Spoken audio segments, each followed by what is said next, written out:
What's up, everyone, and welcome. In this episode, we are going to talk about TeamTNT using new open source tools that avoid antivirus and anti-malware programs. Oh, drat these computers. They're so naughty and so complex. I could pinch them. The TeamTNT malware pushers have a slew of new tools with which to wreak havoc. They have multiple shell and batch scripts, open source tools, a cryptocurrency miner, an IRC, and more. These have inflicted more than 5,000 infections globally as antivirus tools struggle to catch up with the newest malware. TeamTNT really started becoming very active last year and was connected to the installation of cryptocurrency mining malware on vulnerable Docker containers. Trend Micro has also found that the group attempts to steal AWS credentials to propagate on more servers, and Cado Security contributed the more recent discovery of TeamTNT targeting Kubernetes installations. Earlier this week, cybersecurity researchers from AT&T Alien Labs published a report on the group's latest campaign dubbed Chimera. The threat group is carpet bombing multiple operating systems and applications with this new kit. According to Alien Labs, infection statistics on the command and control server used in Chimera suggest that the TeamTNT has been running the campaign for about 1.5 months, since around July 25th. Unfortunately, all of these new tools mean that AV or antivirus products, for the most part, aren't detecting the malware yet. As of August 30th, 2021, many malware samples still have zero antivirus detections, and others have low detection rates, according to the report. In other words, the Chimera campaign has largely gone unimpeded as it's infiltrated victims' networks using its new open source tools to steal usernames and passwords from infected machines and target a range of operating systems.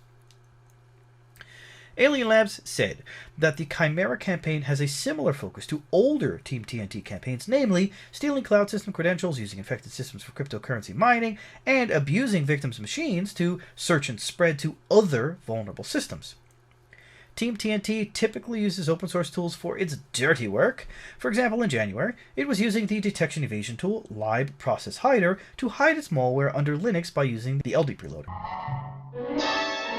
What the? Is this Sylvester? In the Chimera campaign, TeamTNT is using yet another new detection evasion toolkit in order to help its crypto mining malware to skirt defense teams. This is a partial list of the tools it's using. You have mass scan and port scan to search for new infection candidates, Lib Process Hider for executing their bot directly from memory, 7z to decompress downloaded files, Beast 374k shell, which is a PHP web administrator that can be used to control infected systems, and Lasagna, an open source application used to retrieve passwords for multiple apps and multiple web operating systems that are stored on a local computer, including from Chrome, Firefox, Wi-Fi, OpenSSH, and various database programs. According to Palo Alto Networks, TeamTNT has also added the open source Kubernetes and the cloud penetration toolset Pirates to its reconnaissance operations. With these techniques available, TeamTNT actors are increasingly more capable of gathering enough information in targeted AWS and Google Cloud environments to perform additional post-exploitation operations, according to Palo Alto's June report. This could lead to more cases of lateral movement and potential privilege escalation, attacks that could ultimately allow TeamTNT actors to acquire administrative access to an organization's entire cloud environment. On Wednesday, Alien Labs researchers noted that the use of open source tools such as Lasagna helps the malware to evade detection. With the new campaign and the new tools came another new development. For the first time, TeamTNT has started publishing infection statistics publicly on its website. The number of victims stood at 5,104 as of the time that Alien Labs grabbed a screen capture. Trend Micro has called TeamTNT one of the most prolific and persistent malicious actor groups in recent memory. We tend to have a short memory, but it's okay.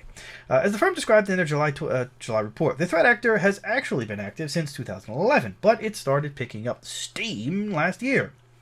In April 2020, TeamTNT launched a short-lived phishing campaign that used COVID-19 terms as a lure. A month later, the threat actors targeted vulnerable Docker containers to plant cryptocurrency miners.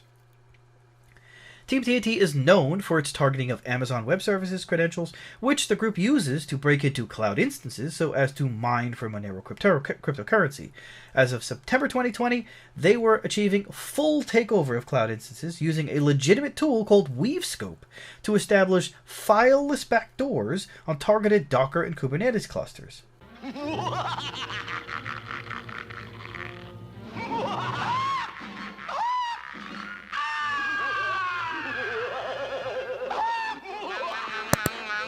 TeamTNT also keeps adding new widgets to its toolkit of tactics, techniques, and procedures.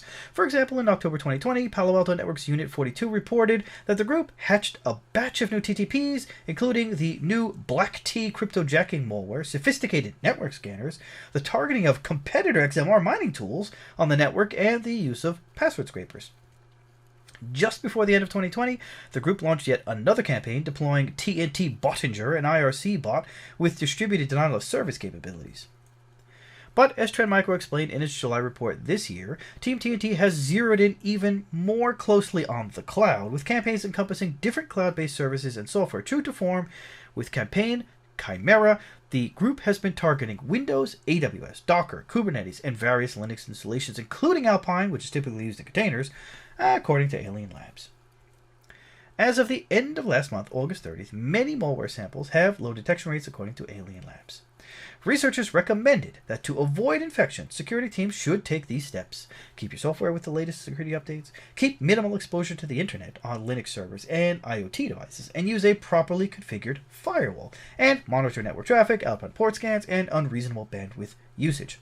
I would add that you should check out the list of the open source tools they are using and see which ones could be installed locally on your system, and apply the necessary scans to your system to look for those, whether by file name, by folder, or any other type of signature that you can find on them.